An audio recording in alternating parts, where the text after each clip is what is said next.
Hello everyone, welcome back to my channel, and those who are new on this channel, please do not forget to subscribe our amazing channel. And this lecture is in continuation with my previous lecture for the chapter fatty acid catabolism. And in this chapter there are three important topics. First one is the digestion, mobilization and transport of fats. Second one is the oxidation of fatty acids, and third one is the ketone bodies. In my last lecture, we have already discussed in detail about the digestion, mobilization and transport of fats. And in this lecture, we will discuss in detail about the oxidation of fatty acids. Oxidation of fatty acids की अगर बात करें तो इसमें हम total 4 topics को cover करने वाले हैं. First one is the beta oxidation of saturated fatty acids.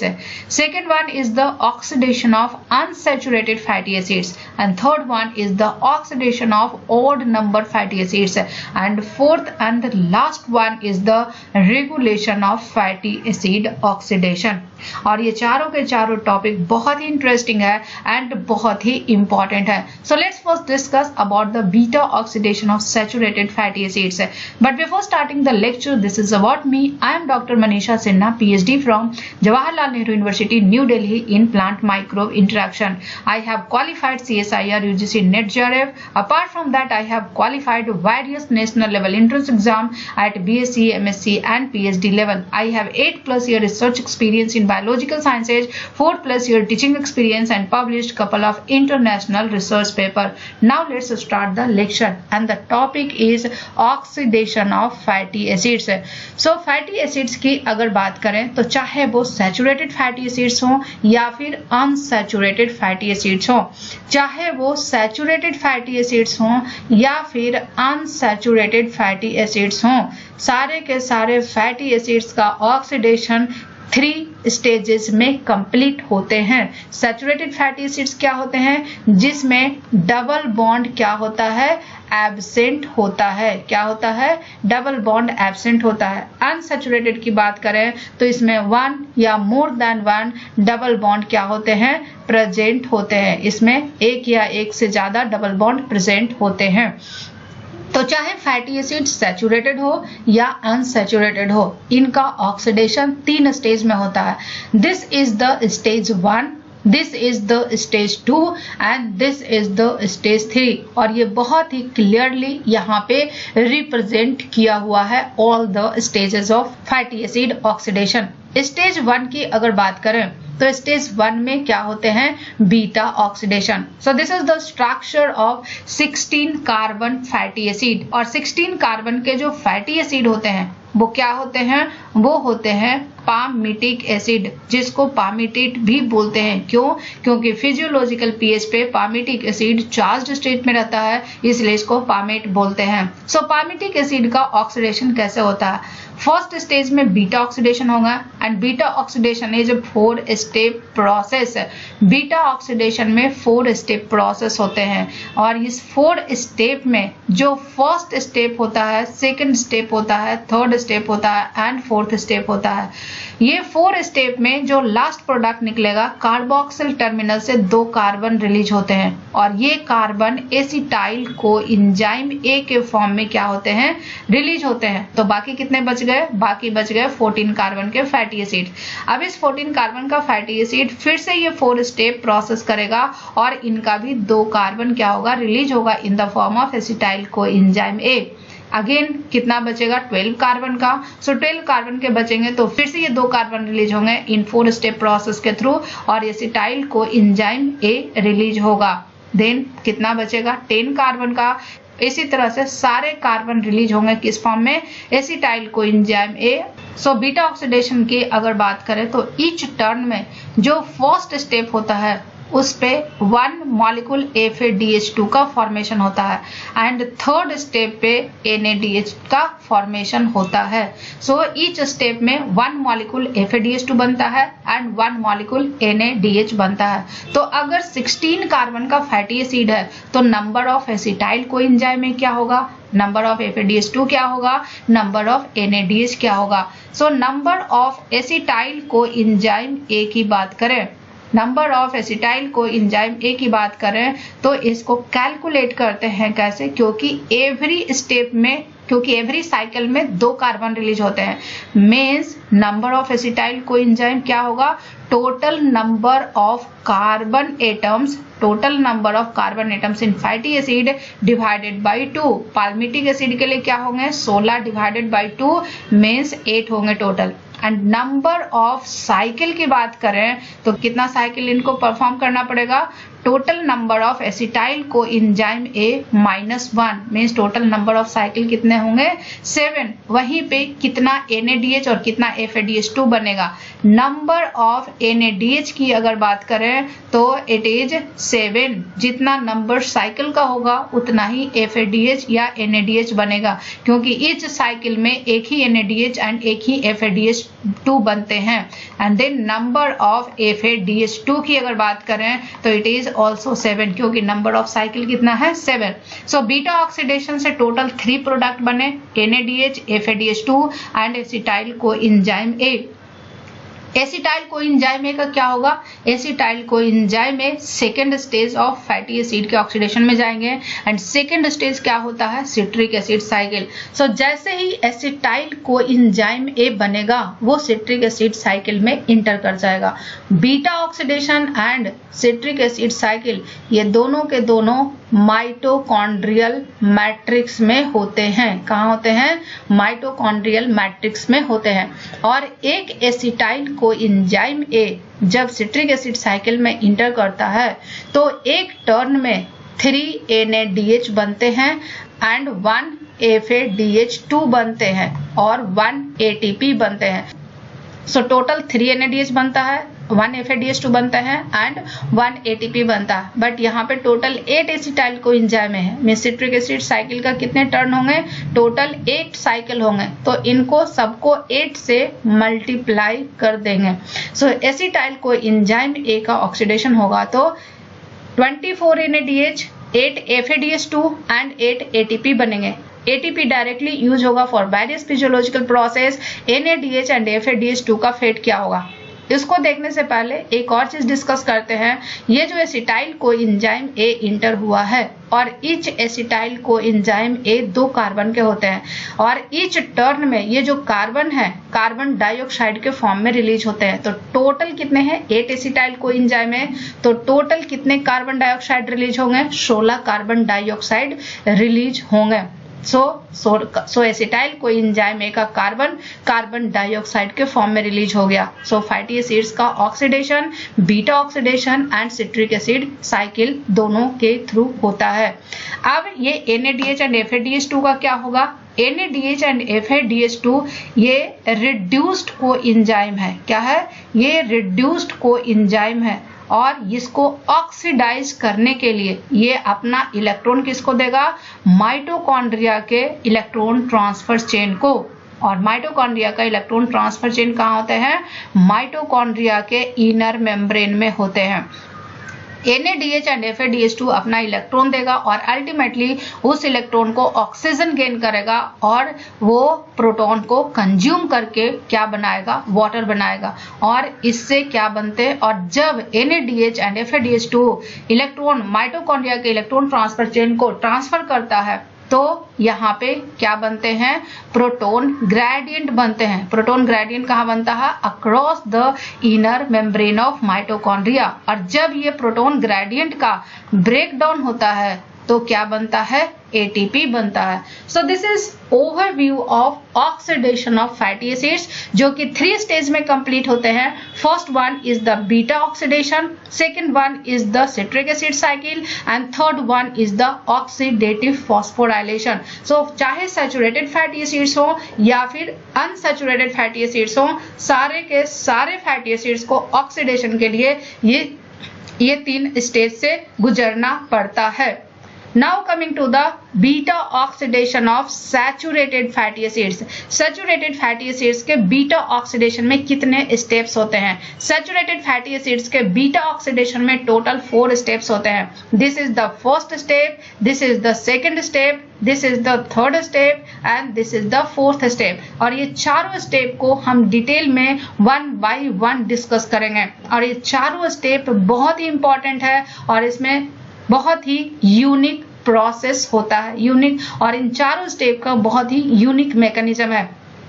First step की अगर बात करें तो पहले आते हैं इसका एग्जाम्पल पे। ये फैटी एसिड क्या है? ये फैटी एसिड है palmitoyl coenzyme A. And palmitoyl coenzyme A किससे बना है? पामिटिक एसिड से बना है। किससे बना है? पामिटिक एसिड से बना है। पामिटिक एसिड का डायरेक्टली बीटा ऑक्सीडेशन नहीं होता है, पहले इनको एक्टिवेट करना पड़ता है। क्यों? क्योंकि इनके कार्बन जो होते हैं वो हाईली रिड्यूस्ड फॉर्म में होते हैं। सो पामिटिक एसिड को जब एक्टिवेट करते हैं तो ये क्या बनाता है? Palmitoyl coenzyme A. और एक्टिवेशन में 2 ATP खर्च होता है। कितना ATP खर्च होता है?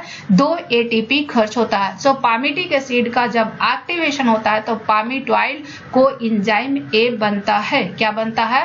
पामिटॉइल कोएंजाइम ए बनता है। एंड पामिटॉइल कोएंजाइम ए जो बनता है वो साइटोसोल में बनता है। कहाँ बनता है? साइटोसोल में बनता है। अब साइटोसोल से कहाँ जाएगा? माइटोकॉन्ड्रिया में जाएगा, तभी तो इनका ऑक्सीडेशन होगा। क्योंकि बीटा ऑक्सीडेशन कहाँ होते हैं? बीटा ऑक्सीडेशन के सारे एंजाइम्स माइटोकॉन्ड्रिया के मैट्रिक्स में होते हैं, तो ये कहाँ होगा? माइटोकॉन्ड्रिया में होगा। और ये कैसे जाएगा? ये कार्निटिन शटल के थ्रू जाता है। कैसे जाता है? कार्निटिन शटल के थ्रू जाता है। तो साइटोसोल से माइटोकॉन्ड्रिया में ये आ गया पाल्मिटॉइल कोएंजाइम में बाई कार्निटिन शटल। अब ये जब माइटोकॉन्ड्रिया मैट्रिक्स में आ गया तब ये बीटा ऑक्सीडेशन के लिए डिटरमाइंड हो गया। क्योंकि जैसे ही पामिटॉइल कोएंजाइम ए माइटोकॉन्ड्रिया मैट्रिक्स में आते हैं इनका फेट डिसाइड हो जाता है फॉर द बीटा ऑक्सीडेशन। लेकिन अगर ये साइटोसोल में होगा तो ये लिपिड बायोसिंथेसिस में इन्वॉल्व होगा।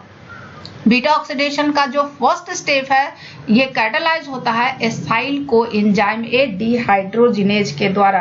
अब ये एसाइल कोएंजाइम ए डिहाइड्रोजिनेज की अगर बात करें तो इनकी 2 खास बातें हैं। क्या खास बातें हैं?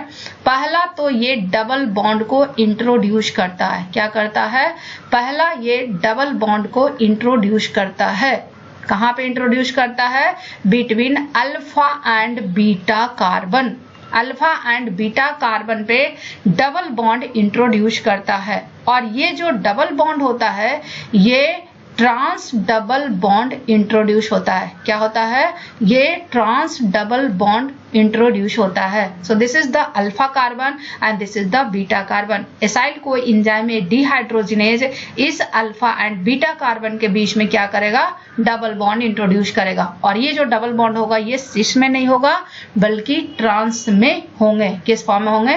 ट्रांस में होंगे। जितने भी नेचुरली अकरिंग फैटी एसिड्स होते हैं, जितने भी नेचुरली अकरिंग फैटी एसिड्स होते हैं वो सिस कॉन्फ़िगरेशन में होते हैं, ट्रांस में नहीं होते हैं। बट फैटी एसिड ऑक्सीडेशन के लिए जो डबल बॉन्ड इंट्रोड्यूस हुआ है वो ट्रांस डबल बॉन्ड है।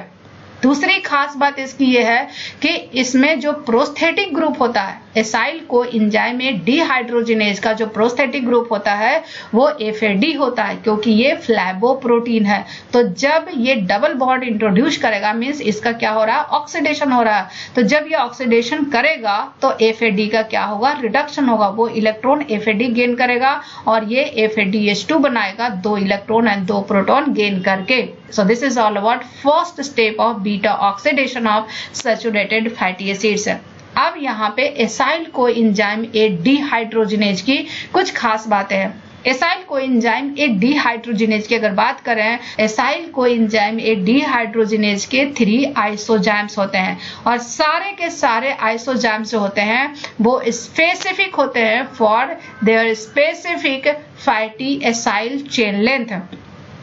फर्स्ट आइसोजाइम जो होता है it is very long chain acyl coenzyme A dehydrogenase, जिसको VLCAD भी बोलते हैं, और ये स्पेसिफिक किसके लिए होता है 12 to 18 कार्बन फैटी एसिड्स के लिए। सेकेंड आइसोजाइम की अगर बात करें तो it is medium chain acyl coenzyme A dehydrogenase, जिसको MCAD भी बोलते हैं, and this MCAD is specific for 4 to 14 carbon fatty acids, and third one is short chain acyl coenzyme a dehydrogenase, जिसको SCAD भी बोलते हैं, and this is specific for 4 to 8 carbon fatty acids. So acyl coenzyme a dehydrogenase के total 3 आइसोजाइम्स हैं। Second important feature हमने क्या पढ़ा, ये डबल बॉन्ड इंट्रोड्यूस करता है between alpha and beta carbon, और ये जो डबल बॉन्ड होते हैं ये ट्रांस डबल बॉन्ड होते हैं। दूसरी खास बात, इसमें जो प्रोस्थेटिक ग्रुप होते हैं वो FAD होता है। क्या होता है? FAD होता है। अब ये जो पाल्मिटॉइल कोएंजाइम ए का जो ऑक्सीडेशन हुआ है, डबल बॉन्ड इंट्रोड्यूस हुआ है, उसके बाद ये क्या बनाएगा, trans delta 2 enoyl coenzyme A. क्या बनाएगा? Trans delta 2 enoyl coenzyme A. Trans delta 2 enoyl coenzyme A की अगर बात करें तो इस पे दूसरा एंजाइम एक्ट करता है, उसको बोलते हैं enoyl coenzyme A hydratase. So second enzyme क्या होगा फैटी एसिड ऑक्सीडेशन का, enoyl coenzyme A hydratase, and this is basically water का एडिशन कराता है। और इसकी खास बात यह है कि ये सिर्फ और सिर्फ स्पेसिफिक होता है किसके लिए, डबल बॉन्ड के लिए, वैसे डबल बॉन्ड जो कि ट्रांस डबल बॉन्ड है। इनवाइल कोएंजाइम में हाइड्राटेज सिस डबल बॉन्ड पे एक्ट नहीं करता है, ये सिर्फ और सिर्फ ट्रांस डबल बॉन्ड पे वाटर को एडिशन करता है। क्या करता है? ट्रांस डबल बॉन्ड पे वाटर को ऐड करता है, और जब ये ट्रांस डबल बॉन्ड पे वाटर को ऐड करता है तो ये क्या बनाएगा, L beta hydroxy acyl coenzyme A. क्या बनाएगा, बीटा पर OH ग्रुप आ जाते हैं, तो बीटा पे हाइड्रोक्सी ग्रुप जब आ जाएगा तो ये क्या बनाएगा, L beta hydroxy acyl coenzyme A. So this step is basically hydration. ये क्या है, ये हाइड्रेशन है। फर्स्ट स्टेप क्या हुआ, first step is oxidation. Next step की अगर बात करें तो जो थर्ड स्टेप कैटालाइज होता है that is beta hydroxy acyl coenzyme A dehydrogenase. और इस एंजाइम की खास बात यह है कि ये एंजाइम स्पेसिफिक होता है L stereo isomers of hydroxy acyl coenzyme ए के लिए। ये सिर्फ और सिर्फ L stereo isomers of hydroxy acyl coenzyme ए के लिए स्पेसिफिक होता है। और इसका काम क्या है, इसका काम है बीटा पे जो OH ग्रुप है इसको ऑक्सीडाइज करके कीटोन ग्रुप में कन्वर्ट करना है, मींस अल्कोहल को कीटोन में कन्वर्ट कर देता है। और जब यहाँ पे ऑक्सीडेशन होगा, यहाँ पे अल्कोहल किस चीज में कन्वर्ट हो रहा है, कीटोन में, तो यहाँ पे क्या हो रहा है, ऑक्सीडेशन। और ऑक्सीडेशन होगा तो डेफिनेटली किसी न किसी का रिडक्शन होगा, रिडक्शन होगा NAD+ का, और जब NAD+ 2 इलेक्ट्रॉन एंड 2 प्रोटॉन लेगा तो ये NADH एंड H+ में कन्वर्ट हो जाएंगे। सो अल्कोहल किस फॉर्म में कन्वर्ट हो गया, कीटोन फॉर्म में कन्वर्ट हो गया, और ये क्या बनाया, beta keto acyl coenzyme A. क्या बनाया, beta keto acyl coenzyme A. And the fourth step और भी इंटरेस्टिंग है। फोर्थ स्टेप जो कैटालाइज होता है जिस एंजाइम से, उसको बोलते हैं acyl coenzyme A acetyl transferase. इसका दूसरा नाम है थियोलेज। क्या है, दूसरा नाम है थियोलेज। इसका काम क्या है, ये बेसिकली क्लीवेज कराता है। क्लीवेज कैसे करेगा, यहाँ पे कोएंजाइम ए काम करता है। अब ये जो कीटोन ग्रुप है बीटा पे, oxygen is more electronegative, it means कि ये ऑक्सीजन इलेक्ट्रॉन गेन करेगा। और इस सल्फर पे लोन पेयर इलेक्ट्रॉन होते हैं जो कि काफी रिएक्टिव होते हैं। इसका जो हाइड्रोजन है ये बहुत ही रिएक्टिव होता है। कोएंजाइम ए का जो हाइड्रोजन है वो बहुत ही रिएक्टिव होता है। तो ये सल्फर का जो लोन पेयर इलेक्ट्रॉन है इस बीटा कार्बन पे अटैक करेगा, और ये अटैक करेगा तो ये क्या होगा, बॉन्ड ब्रेक हो जाएगा। And this group is good leaving group. ये क्या है, it is good leaving group, और गुड लिविंग ग्रुप है मीन्स ये रिलीज हो जाते हैं एसिटाइल को एंजाइम ए के फॉर्म में। सो बाकी ये जो बचा वो 14 कार्बन का फैटी एसिड होगा जिसको मायरेसिटाइल को एंजाइम ए बोलते हैं। अब ये तो एसिटाइल को एंजाइम ए के फॉर्म में रिलीज हो गया है। अब ये जो 14 कार्बन है ये फिर से बीटा ऑक्सीडेशन के पाथवे को फॉलो करेंगे एंड कंप्लीट ऑक्सीडेशन के लिए total 7 cycle of beta oxidation करना पड़ेगा। इट मीन्स कि 7 साइकिल के बाद total 8 molecule acetyl coenzyme A release होंगे। कितने मॉलिक्यूल होंगे? Total 8 molecule acetyl coenzyme A release होंगे। So this is all about beta oxidation of saturated fatty acids. Next point की अगर बात करें तो बीटा ऑक्सीडेशन में क्या क्या बनता है इसको अगेन समझते हैं पाल्मिटॉइल को एंजाइम ए से, जो कि 16 कार्बन का फैटी एसिड है। 16 कार्बन का फैटी एसिड का अगर बीटा ऑक्सीडेशन होगा तो इससे क्या क्या रिलीज होंगे?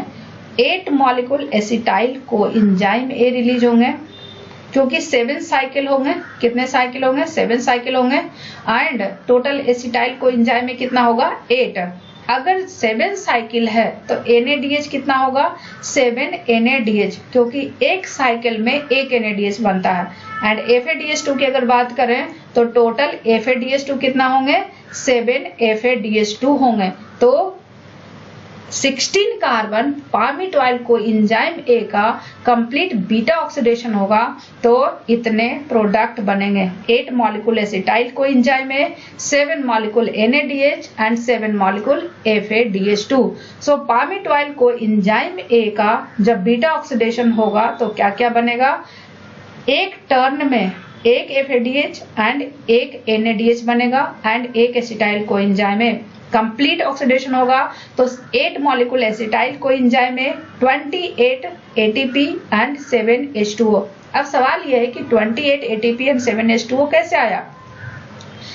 एक NADH जब इलेक्ट्रॉन देता है इलेक्ट्रॉन ट्रांसपोर्ट चेन को तो टोटल 2.5 ATP बनते हैं। तो यहाँ पे कितने NADH बन रहे हैं? 7। तो 2.5 को 7 से मल्टीप्लाई करेंगे तो कितना होगा? 17.5 ATP। टोटल ATP कितना होगा? 17.5 ATP। एक FADH2 अगर इलेक्ट्रॉन देता है इलेक्ट्रॉन ट्रांसपोर्ट चेन को तो ऑक्सीडेटिव फॉस्फोराइलेशन के थ्रू 1.5 ATP बनते हैं। तो टोटल यहाँ पे कितने हैं? 7 FADH2 हैं। सो 15 मल्टीप्लाइड बाई 7 और ये कितना हो जाएगा? 10.5 ATP और ये टोटल के टोटल हो जाएंगे 28 ATP। सो जब पाल्मिटॉइल को एंजाइम ए का बीटा ऑक्सीडेशन होता है तो सिर्फ बीटा ऑक्सीडेशन से 28 ATP बनते हैं और 28 ATP के लिए डेफिनेटली 28 इनऑर्गेनिक फॉस्फेट होगा एंड 28 ADP होगा। अब सवाल ये है कि ये वाटर कहाँ से आया और ऑक्सीजन कहाँ इन्वॉल्व हुआ, क्योंकि ये जो 4 स्टेप होते हैं इस 4 स्टेप में कहीं भी ऑक्सीजन इन्वॉल्व नहीं हुआ है और यहाँ पे एक वाटर मॉलिक्यूल ऐड हुए हैं, एक वाटर मॉलिक्यूल यूज हुआ है। तो इसको कैलकुलेट करते हैं कैसे? NADH एंड FADH2 से। NADH एंड FADH2 जब इलेक्ट्रॉन देता है माइटोकॉन्ड्रिया के इलेक्ट्रॉन ट्रांसपोर्ट चेन को तो वो इलेक्ट्रॉन कौन गेन करता है? वो इलेक्ट्रॉन गेन करता है ऑक्सीजन। और 1 मॉलिक्यूल NADH जब इलेक्ट्रॉन देता है ऑक्सीजन को तो ये साइमल्टेनियसली प्रोटॉन भी कंज्यूम करता है और ये क्या बनाता है? NAD plus H2O। सो एक मॉलिक्यूल NADH से एक मॉलिक्यूल वाटर बनता है। तो टोटल यहाँ पे कितने NADH हैं? सो यहाँ पे टोटल 7 NADH हैं एंड 7 FADH2 हैं एंड एक NADH एंड एक FADH2 से जब 1 पेयर इलेक्ट्रॉन ऑक्सीजन के पास जाता है तो 1 मॉलिक्यूल वाटर का फॉर्मेशन होता है। तो 7 NADH से कितने हो जाएंगे? 7 पेयर इलेक्ट्रॉन कितने हो जाएंगे? 7 पेयर इलेक्ट्रॉन। उसी तरह 7 FADH2 से 7 पेयर इलेक्ट्रॉन हो जाएंगे मीन्स टोटल कितने हुए 14 पेयर इलेक्ट्रॉन हुए। कितने हुए 14 pair electron and 1 pair electron से एक मॉलिक्यूल वाटर बनता है। सो 14 पेयर इलेक्ट्रॉन से कितने वाटर मॉलिक्यूल बनेंगे 14 पेयर इलेक्ट्रॉन जब इलेक्ट्रॉन ट्रांसपोर्ट चेन में जाएगा तो टोटल 14 वाटर मॉलिक्यूल बनेंगे।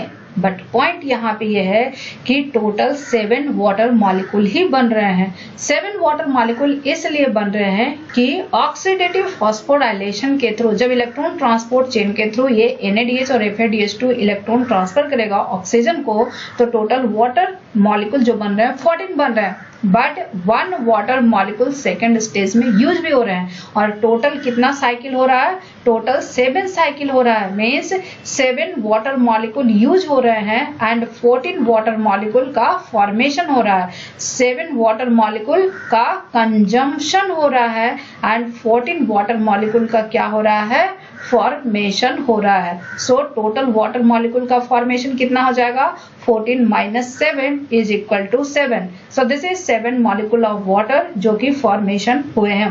एक्चुअली में 14 वाटर मॉलिक्यूल का फॉर्मेशन होता है जब 7 NADH एंड 7 FADH2 अपना इलेक्ट्रॉन पेयर ट्रांसफर करता है to the oxygen through mitochondrial electron transport chain. So I think now this equation आपको क्लियर हो गया होगा।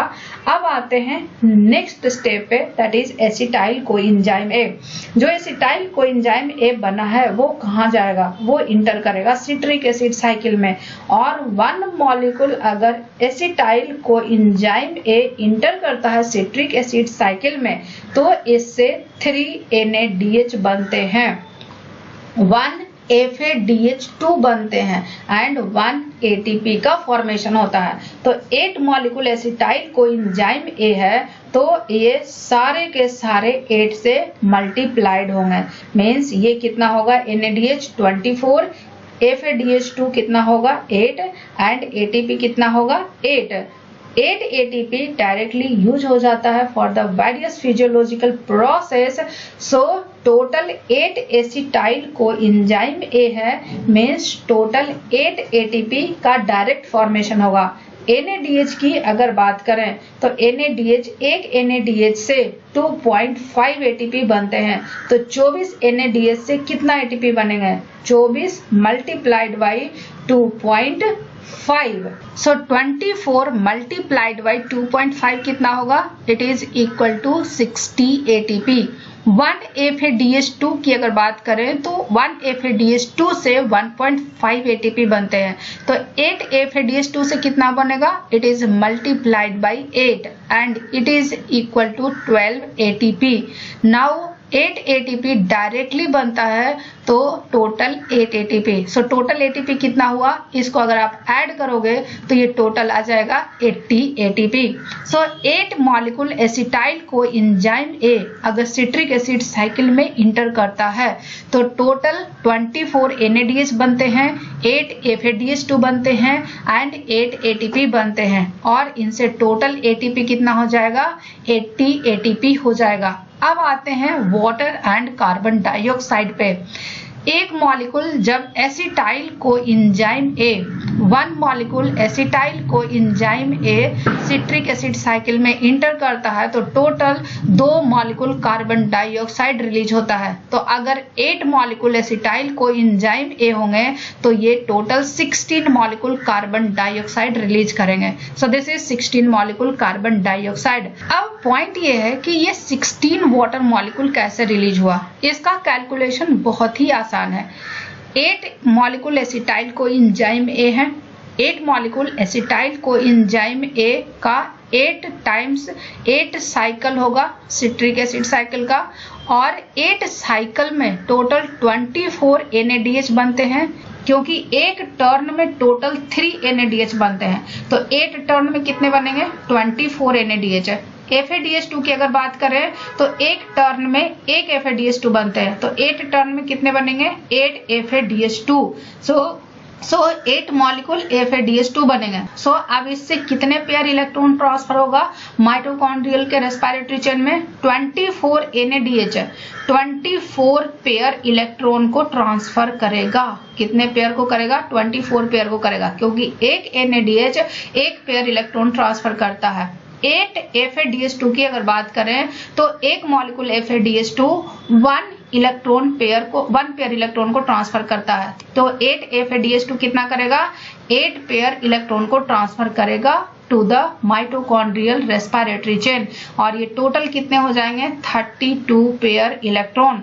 और 1 पेयर इलेक्ट्रॉन की अगर बात करें, एंड 1 पेयर इलेक्ट्रॉन जब ऑक्सीजन को ट्रांसफर होता है तो वो प्रोटॉन भी कंज्यूम करता है और ये 1 मॉलिक्यूल वाटर बनाता है। तो 32 पेयर इलेक्ट्रॉन कितना मॉलिक्यूल वाटर बनाएगा, 32 मॉलिक्यूल वाटर बनाएगा। कितना बनाएगा, 32 मॉलिक्यूल वाटर बनाएगा। बट यहाँ पे 16 है, तो 16 कैसे आया, क्योंकि 1 साइकिल जो सिट्रिक एसिड साइकिल है, जो कि क्रेब्स साइकिल है, 1 साइकिल में 2 वाटर मॉलिक्यूल यूज भी होते हैं, 2 वाटर मॉलिक्यूल यूज होते हैं। तो 8 साइकिल में कितने वाटर मॉलिक्यूल यूज होंगे, 8 साइकिल में 16 वाटर मॉलिक्यूल यूज होंगे। टोटल कितना बना है 32 और यूज कितना हो रहा है 16, तो 32 माइनस 16 कितना होगा 16 वाटर मॉलिक्यूल।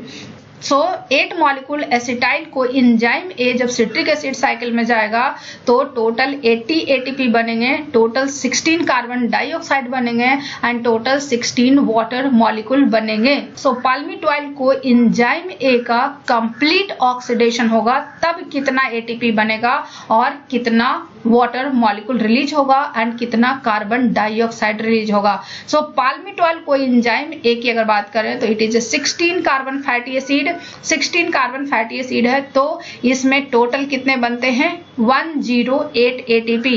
80 एटीपी तो एसिटाइल को एंजाइम ए के थ्रू बनते हैं, बाकी 28 एटीपी पाल्मिटॉइल को एंजाइम ए के बीटा ऑक्सीडेशन से बनते हैं। कितने बनते हैं 28 एटीपी पाल्मिटॉइल को एंजाइम ए के बीटा ऑक्सीडेशन से बनते हैं। सिट्रिक एसिड साइकिल से टोटल 80 एटीपी बनते हैं, 28 एटीपी जो बनते हैं वो पाल्मिटॉइल को एंजाइम ए के बीटा ऑक्सीडेशन से बनते हैं। तो टोटल कितने हो गए 108 एटीपी हो गए। कार्बन डाइऑक्साइड कितना होगा, कार्बन डाइऑक्साइड तो सिर्फ और सिर्फ सिट्रिक एसिड साइकिल से ही रिलीज होता है, तो ये 16 कार्बन डाइऑक्साइड हो जाएंगे। वाटर की अगर बात करें तो पाल्मिटॉइल को एंजाइम ए का बीटा ऑक्सीडेशन से 7 वाटर मॉलिक्यूल रिलीज हुए थे, क्योंकि 7 साइकिल हुआ था। And total NADH and FADH2 की अगर इलेक्ट्रॉन ट्रांसपोर्ट चेन की बात करें तो टोटल 7 वाटर मॉलिक्यूल रिलीज हुए थे। तो टोटल कितने हो गए 7 + 16, तो ये कितने हो जाएंगे 23 water molecule. So net gain पर मॉलिक्यूल ऑफ पाल्मिटेट की अगर बात करें तो इट विल बी 106 एटीपी, क्योंकि टोटल बना था कितना 108 एटीपी, बट 2 एटीपी यूज हुआ था for the activation of palmitic acid. So 108 - 2 ATP हो जाएंगे और ये टोटल कितने हो जाएंगे 106 एटीपी। सो नेट गेन पर मॉलिक्यूल ऑफ पाल्मिटेट की अगर बात करें तो ये टोटल 106 एटीपी होता है। अब कौन कौन से स्टेप में होते हैं, पहला एसाइल को एंजाइम ए डिहाइड्रोजिनेज जो कि first step of beta oxidation of fatty acid को कैटालाइज करता है, इसमें एक टर्न में एक FADH2 बनता है। तो ये टोटल कितने टर्न होते हैं 7 टर्न, तो 7 FADH2 बनेंगे।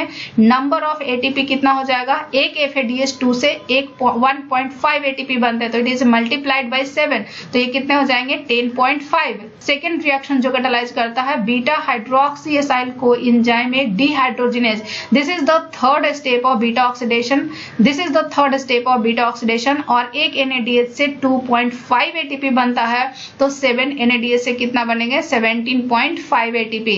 सिट्रिक एसिड साइकिल का आइसोसिट्रेट डिहाइड्रोजिनेज से एक एटीपी बनता है, तो total 8 acetyl coenzyme A है और 8 साइकिल होगा सिट्रिक एसिड साइकिल का, तो टोटल 8 NADH बनेंगे और 8 NADH से कितना हो जाएगा 20 एटीपी। अल्फा कीटोग्लूटरेट डिहाइड्रोजिनेज भी एक एटीपी बनाता है और ये टोटल 8 स्टेप होते हैं, क्योंकि 8 साइकिल होते हैं, तो टोटल 20 एटीपी बनेंगे। सक्सिनाइल को एंजाइम में सिंथेटिस की अगर बात करें तो ये डायरेक्टली एटीपी बनाता है, ये डायरेक्टली GTP बनाता है और GTP ATP में कन्वर्ट होता है, तो टोटल 8 एटीपी बनते हैं। सक्सिनेट डिहाइड्रोजिनेज की अगर बात करें तो यहाँ पे 1 FADH2 बनते हैं, तो टोटल 8 साइकिल होता है, तो टोटल 8 FADH बनेंगे और टोटल एटीपी कितना होगा 12। माइलेट डिहाइड्रोजिनेज की अगर बात करें तो वहां 1 एटीपी बनता है, और क्योंकि 8 साइकिल होता है तो 8 NADH बनेगा, तो टोटल एटीपी कितने होंगे 20। So total number of ATP कितने होंगे 108, बट 2 एटीपी एक्टिवेशन में यूज होता है। So this is the net gain of ATP per molecule of palmitate oxidation. So this is all about beta oxidation of saturated fatty acids. किसी भी fatty acid का अगर oxidation होता है तो एटीपी भी बहुत ज्यादा बनता है एंड वाटर मॉलिक्यूल्स भी ज्यादा बनते हैं। सो हाइबरनेटिंग एनिमल्स की अगर बात करें तो फैटी एसिड के ऑक्सीडेशन से metabolic energy, heat and water मिलते हैं, and all are essential for survival of an animal that neither eats और drink for a long period. Camel की अगर बात करें तो they obtain water to supplement the major supply available in the natural environment by oxidation of fat stored in their hump. Camel के hump में जो fat stored होते हैं उसी फैट के ऑक्सीडेशन से उन्हें वाटर सप्लाई होता है for their survival. Now the oxidation of unsaturated fatty acids. Unsaturated fatty acids की अगर बात करें तो जो अनसैचुरेटेड फैटी एसिड्स होते हैं वो सिस कॉन्फ़िगरेशन में होते हैं, लेकिन जो बीटा ऑक्सीडेशन का जो सेकंड एंजाइम होता है वो सिस कॉन्फ़िगरेशन, सिस डबल बॉन्ड पे काम नहीं करता है, वो एक्ट करता है ट्रांस डबल बॉन्ड पे। वो एंजाइम क्या है? इनवाइल को एंजाइम ए हाइड्राटेज। जो नेचुरली अकरिंग फैटी एसिड्स होते हैं उसमें डबल बॉन्ड सिस कॉन्फ़िगरेशन पे होता है। तो अब सवाल ये है कि जब ये इनवाइल को एंजाइम ए उस पे एक्ट नहीं करेगा तो इस डबल बॉन्ड का किस तरह से ऑक्सीडेशन होगा। सो अनसैचुरेटेड फैटी एसिड्स के ऑक्सीडेशन की अगर बात करें तो उसमें बीटा ऑक्सीडेशन के 4 एंजाइम्स तो होते ही होते हैं, उनके अलावा 2 ऑक्सिलरी एंजाइम की रिक्वायरमेंट होती है। First one is the isomerase and second one is the reductase. Unsaturated fatty acids की अगर बात करें तो ये 2 तरह के होते हैं, mono unsaturated fatty acids and poly unsaturated fatty acids. Mono unsaturated fatty acids के ऑक्सीडेशन पहले देखते हैं। दिस इज ओलियल कोएंजाइम ए, और ये 18 कार्बन का मोनो अनसैचुरेटेड फैटी एसिड है। इसमें जो डबल बॉन्ड है वो 9 एंड 10 के बीच में है, कार्बन नंबर 9 एंड 10 के बीच में है। सो इनिशियली जो ऑक्सीडेशन होगा इनका वो बीटा ऑक्सीडेशन के थ्रू होगा। क्या होगा? बीटा ऑक्सीडेशन के थ्रू ही होगा, जो कि 4 स्टेप प्रोसेस है। और यहाँ तक इनका oxidation beta oxidation that is saturated fatty acid के बीटा ऑक्सीडेशन की तरह होगा, और यहाँ पे 3 एसिटाइल कोएंजाइम ए रिलीज हो जाएंगे। क्यों? क्योंकि बीटा ऑक्सीडेशन के 3 साइकिल होंगे। कितने कार्बन है? 1 2 3 4 5 6 7 8, तो 6 कार्बन तक एक बार में 2 कार्बन रिलीज होते हैं। सो 6 कार्बन तक ये सैचुरेटेड फैटी एसिड की तरह ही ऑक्सीडेशन होगा। जैसे ही 3 एसिटाइल कोएंजाइम ए रिलीज होगा, अब यहाँ पे जो डबल बॉन्ड है ये किस फॉर्म में है? ये सिस फॉर्म में है। और कौन से कार्बन एटम के बीच में है? 3rd एंड 4th कार्बन के बीच में है। 3rd एंड 4th कार्बन के बीच में है और वो सिस फॉर्म में है। तो अब यहाँ पे कौन काम करेगा? यहाँ पे काम करेगा delta 3 delta 2 enoyl coenzyme A isomerase. इस एंजाइम का काम क्या है? इस सिस बॉन्ड को ट्रांस डबल बॉन्ड में कन्वर्ट करता है। सिस डबल बॉन्ड को ट्रांस डबल बॉन्ड में कन्वर्ट करता है, और ये क्या बनाता है? बनाता है trans delta dodecenoyl coenzyme A. अब जैसे ही ये ट्रांस में कन्वर्ट हो गया, अब ये फर्दर बीटा ऑक्सीडेशन पाथवे के थ्रू ऑक्सीडाइज होगा, और ये टोटल 12 कार्बन है, तो टोटल कितने बनेंगे? टोटल 6 एसिटाइल कोएंजाइम ए बनेंगे। सो दिस इज द एंजाइम जो कि आइसोमरेज है, जो यूज होता है मोनो अनसैचुरेटेड फैटी एसिड में, और ये एंजाइम का काम क्या है? सिस डबल बॉन्ड को ट्रांस डबल बॉन्ड में कन्वर्ट करना। Next one is the oxidation of poly unsaturated fatty acids, and poly unsaturated fatty acids का जो एग्जांपल लिया गया है दैट इज लिनोलिऑयल कोएंजाइम ए। और ये जो फैटी एसिड्स है इसमें 2 डबल बॉन्ड है। एक डबल बॉन्ड है कार्बन नंबर 9 एंड 10 के बीच में, दूसरा डबल बॉन्ड है कार्बन नंबर 12 एंड 13 के बीच में। सो एंड यहाँ पे भी जो बीटा ऑक्सीडेशन होगा इनिशियली सैचुरेटेड फैटी एसिड की तरह होगा और तीन एसिटाइल कोएंजाइम ए रिलीज होंगे, मींस 3 साइकिल बीटा ऑक्सीडेशन होगा। अब यहाँ पे जो डबल बॉन्ड है ये 3 और 4 के बीच है, मीन्स यहाँ पे अल्फा एंड बीटा के बीच में डबल बॉन्ड नहीं है, यहाँ पे बीटा एंड गामा के बीच में डबल बॉन्ड है। सो बीटा ऑक्सीडेशन होने के लिए डबल बॉन्ड कहाँ होना चाहिए, अल्फा एंड बीटा के बीच में होना चाहिए। सो बीटा एंड गामा से इसको अल्फा एंड बीटा के बीच में डबल बॉन्ड लाना है, तो उसके लिए क्या काम करेगा, उसके लिए काम करेगा isomerase, and that is delta 3 delta 2 enoyl coenzyme A isomerase. और ये क्या प्रोडक्ट बनाएंगे, trans delta 2 cis delta 6 product बनाएंगे। अब इसमें से क्योंकि ये अल्फा बीटा के बीच में आ गया डबल बॉन्ड, तो अब इसका बीटा ऑक्सीडेशन होगा, बीटा ऑक्सीडेशन होगा तो ये एसिटाइल कोएंजाइम ए रिलीज हो जाएगा। क्या होगा, एसिटाइल कोएंजाइम ए रिलीज हो जाएगा।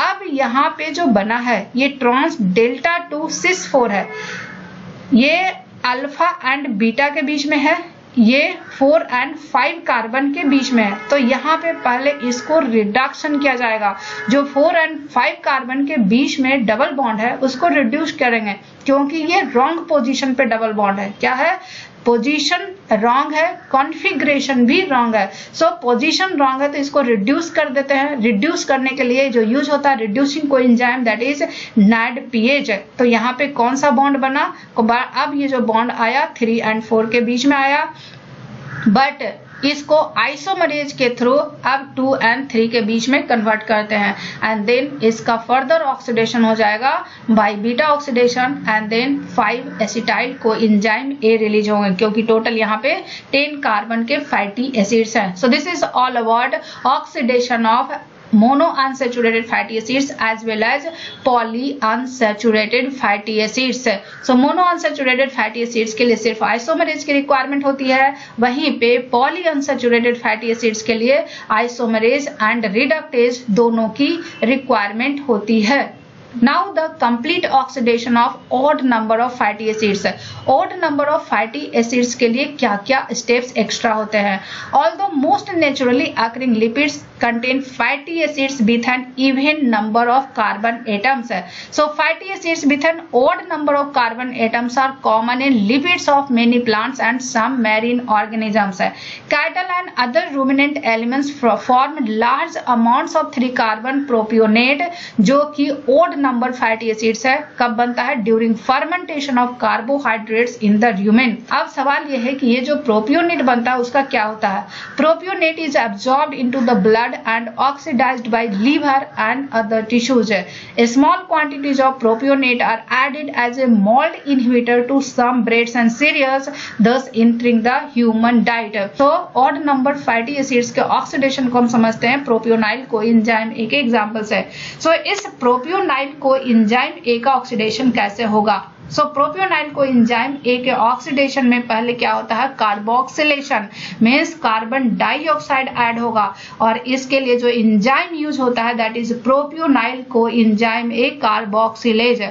अब ये जो प्रोपियोनाइल कोएंजाइम ए कार्बोक्सिलेज है इनका कोफैक्टर है बायोटीन, और ये बायोटीन ही इन्वॉल्व होता है कार्बोक्सिलेशन में। क्या करने में, कार्बोक्सिलेशन में। सो पहले कार्बन डाइऑक्साइड या फिर बाइकार्बोनेट बायोटीन से अटैच होता है और बायोटीन को एक्टिवेट करता है। बायोटीन पे कार्बन डाइऑक्साइड जो अटैच हुआ है वो अब ये कार्बन डाइऑक्साइड प्रोपियोनाइल कोएंजाइम ए को ट्रांसफर करेगा, एंड प्रोडक्ट क्या बनाएगा, डीमिथाइल मैलोनाइल कोएंजाइम ए। अब ये जो डीमिथाइल मैलोनाइल कोएंजाइम ए है इसका इपीमेराइजेशन होता है, और इपीमेराइजेशन होके ये क्या बनाएगा, L methyl malonyl coenzyme A. Then इस कोएंजाइम ए का पोजीशन चेंज होता है, और पोजीशन के लिए क्या यूज होते हैं, mutase enzyme. Methyl malonyl coenzyme A mutase, और ये क्या बनाता है, succinyl coenzyme A, and succinyl coenzyme A enter कर जाएगा कहां पे, सिट्रिक एसिड साइकिल में। So this is all about oxidation of saturated fatty acids, unsaturated fatty acids and odd number fatty acids. Now the next topic is regulation of fatty acid oxidation. Fatty acid का oxidation कैसे regulate होता है। Oxidation of fatty acids consume a precious fuel and it is is regulated so as to occur only when the need for energy requires it. Means fatty acid की oxidation की अगर बात करें तो ये कंज्यूम करता है बहुत ही प्रीशियस फ्यूल, इसीलिए इनका रेगुलेशन बहुत ही जरूरी है। और ये फैटी एसिड्स का ऑक्सीडेशन तभी होना चाहिए जब इनको बॉडी की रिक्वायरमेंट है। लिवर की अगर बात करें तो फैटी एसाइल को एंजाइम ए कहाँ बनते हैं? साइटोसोल में। अब इस फैटी एसाइल को एंजाइम ए का दो पाथवे है, एक तो बीटा ऑक्सीडेशन और दूसरा fatty acid biosynthesis, that is triacyl glycerol या फॉस्फोलिपिड की बायोसिंथेसिस। बायोसिंथेसिस पार्ट जो होता है वो साइटोसोल में होता है, बीटा ऑक्सीडेशन पार्ट जो होता है वो माइटोकॉन्ड्रिया में होता है। सो फैटी एसिड्स की ऑक्सीडेशन की अगर रिक्वायरमेंट होगी तभी वो माइटोकॉन्ड्रिया में जाएगा, क्योंकि फैटी एसाइल को एंजाइम ए, क्योंकि फैटी एसिड का एक्टिवेशन जो होता है वो कहाँ होता है? साइटोसोल में होता है। और अगर ये साइटोसोल में है तो ये बायोसिंथेसिस करेगा, लेकिन अगर ये माइटोकॉन्ड्रिया में गया है तो ये बीटा ऑक्सीडेशन करेगा। और इन दोनों पाथवे में से कौन सा पाथवे फॉलो करेगा ये डिपेंड करता है on the rate of transfer of long chain fatty acyl coenzyme A into mitochondria. और ये ट्रांसफर कैसे होता है? ये ट्रांसफर होता है कार्निटीन शटल से। जो fatty acyl coenzyme A है ये माइटोकॉन्ड्रिया में जाते हैं by carnitine shuttle. Carnitine shuttle 3 step process होता है। एक बार जब ये माइटोकॉन्ड्रिया में इंटर कर जाएगा then this fatty acyl coenzyme A is committed for beta oxidation. So इसमें बहुत ही इंपॉर्टेंट रोल प्ले करता है फैटी एसिड के ऑक्सीडेशन के रेगुलेशन के लिए malonyl coenzyme A. This is the structure of malonyl coenzyme A.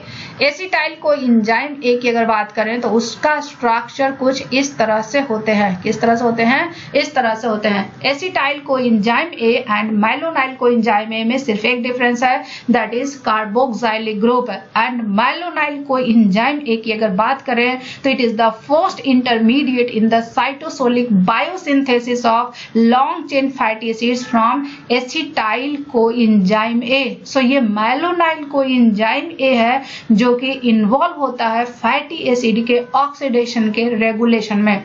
अब इसमें दो चीज है, जो फैटी एसिड का ऑक्सीडेशन है उसमें दो की एंजाइम है। First one is the acetyl coenzyme A carboxylase जिसको एसीसी बोलते हैं, and second one is the carnitine acyl transferase 1 जिसको CAT1 भी बोलते हैं। ACC is the first enzyme in the synthesis of fatty acids। CAT1 की अगर बात करें तो ये limit the transport of fatty acids into mitochondrial matrix for beta oxidation। अब हम ये देखते हैं कि फैटी एसिड्स का ऑक्सीडेशन कैसे रेगुलेट होता है। अब यहाँ पे दो कंडीशन है, या तो ब्लड में ग्लूकोज का लेवल ज्यादा है या तो ब्लड में ग्लूकोज का लेवल कम है। ब्लड में ग्लूकोज का लेवल ज्यादा कब होगा? जब डाइटरी कार्बोहाइड्रेट का इंजेक्शन ज्यादा होगा। क्या होगा? जब मील में डाइटरी कार्बोहाइड्रेट का इंजेक्शन ज्यादा होगा। जब डाइटरी कार्बोहाइड्रेट का इंजेक्शन ज्यादा होगा तो क्या होगा? ब्लड में ग्लूकोज का लेवल हाई होगा। अब जब ग्लूकोज का लेवल हाई होगा तो ग्लाइकोलिसिस और पायरुवेट डिहाइड्रोजिनेज कॉम्प्लेक्स के थ्रू क्या बनाएगा? Acetyl coenzyme A. और यही एसिटाइल कोएंजाइम ए क्या बनाता? Malonyl coenzyme A. And malonyl coenzyme A fatty acid की सिंथेसिस करते हैं। बट सवाल ये है कि ये माइलोनाइल कोएंजाइम ए का क्या रोल है in the fatty acid oxidation. ये जो माइलोनाइल कोएंजाइम ए है CAT1 एंजाइम को, that is carnitine acyl transferase 1 को क्या करेगा? इनएक्टिवेट करेगा। जब सेल्स में माइलोनाइल कोएंजाइम ए का कंसंट्रेशन ज्यादा होगा तो CAT1 एंजाइम को क्या करेगा? इनहिबिट करेगा।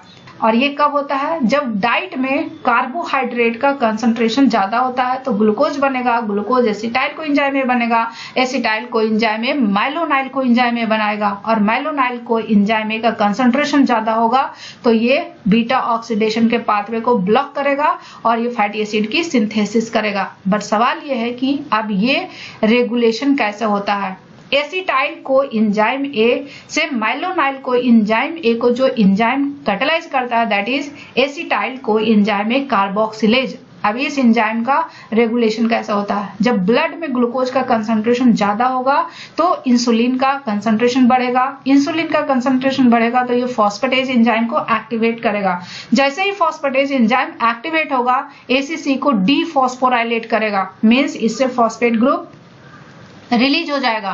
और जब ये डीफॉस्फोराइलेट होगा तो ये एसिटाइल को एंजाइम ए को माइलोनाइल को एंजाइम ए में कन्वर्ट करेगा और ये कार्निटिन शटल के कैट1 एंजाइम को इनहिबिट करेगा और ये बीटा ऑक्सीडेशन पाथवे क्या हो जाएगा, ब्लॉक हो जाएगा, इनहिबिट हो जाएगा।